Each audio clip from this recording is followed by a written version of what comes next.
Welcome back to the MA English Cafe. What's the first thing that comes to your mind when you hear the word travel?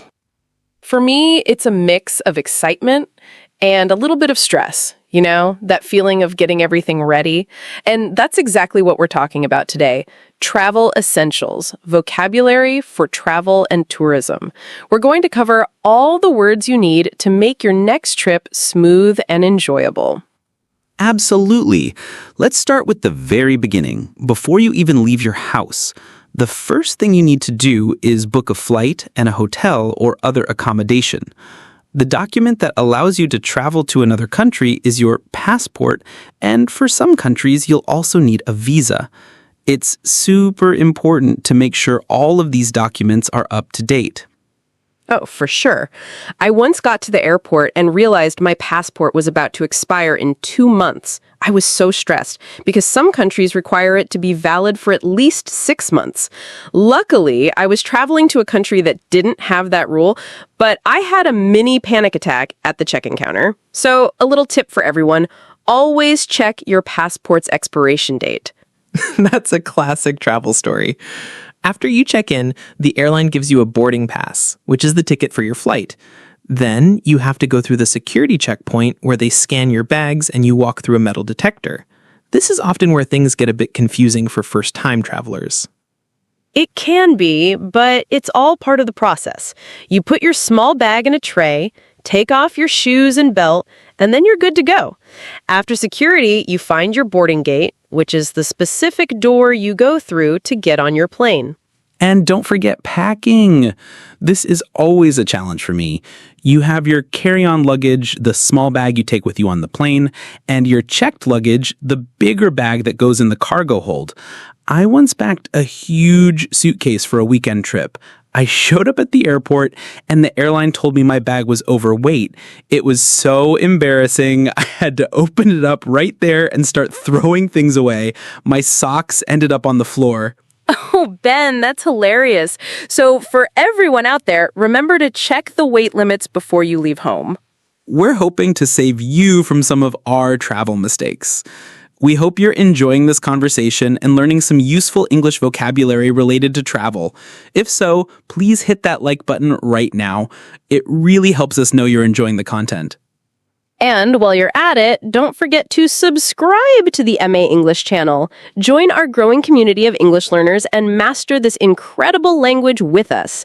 We've got so many more helpful English lessons coming your way to help you improve English and boost fluency in all areas of your life.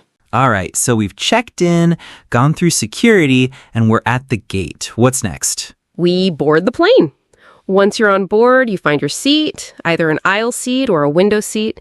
The people who serve you on the plane are called the cabin crew or flight attendants.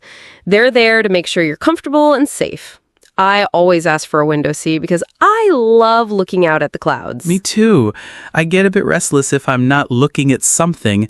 But let's fast forward a bit. What happens when you finally land in a new country?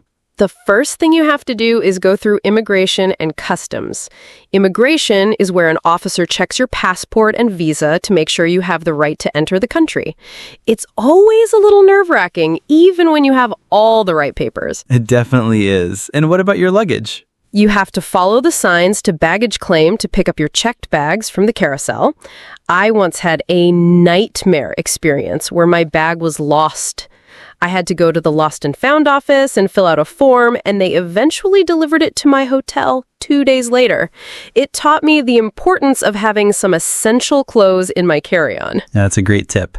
The travel is a journey, and sometimes you just have to deal with the unexpected. And once you've got your bags and are officially in the country, you might be dealing with jet lag, which is the feeling of being tired and disoriented after a long flight, especially if you cross different time zones. My first night in Japan, I woke up at 3 a.m. thinking it was midday. That's a classic symptom. The best way to deal with it is to try to get on the local schedule as soon as possible. But once you've recovered, it's time to find your hotel. You go to the front desk to check in and pick up your room key. Don't forget to get the Wi-Fi password. Very important. Now, we've covered a lot of vocabulary, but we want to hear about your experiences. We have another question for our viewers. What's one thing you always forget to pack when you travel? Share your answers with us in the comments below. We're looking forward to reading your responses. And while you're sharing, if you haven't already, please hit that like button and subscribe to the MA English channel. Your support helps us create more great content to help you improve your English and boost your fluency. We love having you as part of our learning community. So, you've made it to your destination. You're over the jet lag, and you're ready to start exploring. What are some of the key things we need to know in English? Well, a big part of travel is sightseeing, visiting famous places and landmarks. You might take a guided tour to learn about the history of a city, or you might just wander around on your own. You can use phrases like, I want to visit the museum, or where's the best place to go sightseeing? Right. And you'll definitely want to try the local cuisine, the food of that country or region. You could say, I'm looking for a restaurant that serves local dishes. Or, what's a traditional meal here? This is where the cultural experience really comes to life. And of course, you might buy a souvenir, a small item to remember your trip by. Oh, yes, I love buying souvenirs. But you have to be careful not to buy too much, or you'll have to deal with your luggage weight limits all over again. Speaking of great trips, one of my best trips ever was to Italy. The architecture was amazing, the food was incredible, and everyone was so friendly. My favorite memory was getting completely lost in a small town and finding a tiny, family-run restaurant with the best pasta I've ever had in my life. It was a happy accident. That sounds amazing. My best trip was to Japan. The culture was so different and fascinating. I learned so much, not just about the country, but about myself.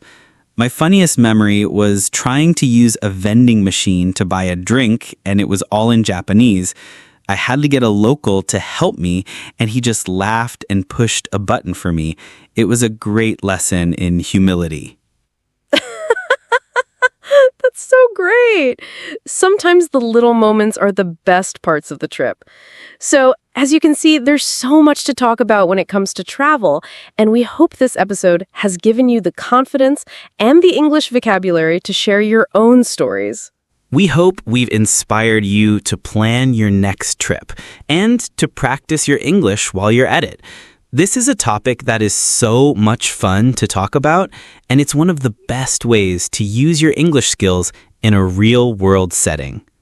Thank you so much for joining us. We loved sharing these stories with you. And don't forget to engage with us in the comments. We'll see you next time at the MA English Cafe.